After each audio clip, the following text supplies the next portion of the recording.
Hello again and welcome back for exercise of the week number 23, the dumbbell fly. We're going to take a few extra minutes on this one to go over form.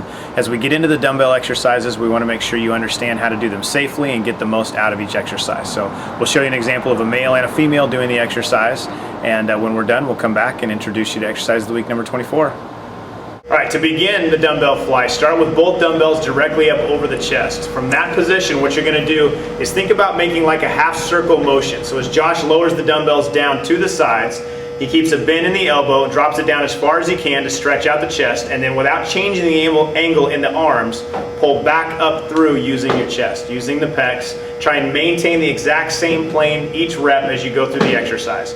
The speed is incredibly important. Don't allow momentum to take over and really bounce the weights at the bottom. Make sure you're allowing the chest, the anterior deltoid to stay in total control of the weights throughout the entire motion.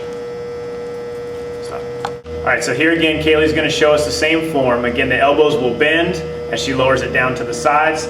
Now, based upon several factors, one of them being the amount of range of motion that you have throughout the shoulder joint, how much movement you have in your scapulas, and then the actual flexibility component through the chest and the anterior shoulder. All of these things will determine the factor of how far you go down with the dumbbells. Everybody's going to have their own range. You'll hear very commonly that that it's dangerous to go too far down. True, if you don't have the flexibility or the structural integrity to be able to withstand the duration of that range of motion with the weight that's on it. But if you have a high level of muscular efficiency, you've got good movement through your scapulas, and you've got plenty of range of motion through the anterior deltoid and through the pecs, you shouldn't have any trouble at all breaking the plane of where a bar would be, let's say, for instance, in a bench press. So again, all the way down, lots of control. Make sure you're initiating the movement at the bottom, not by bending the elbows, but by pulling with the chest. So as you can see with the two athletes, both of them have been training with us for a while. So the range of motion they have in their upper back and through their anterior deltoid and shoulders and chest, they have great range of motion. If you don't, or if you are unable to get that type of range of motion when you're beginning the move, don't worry about it.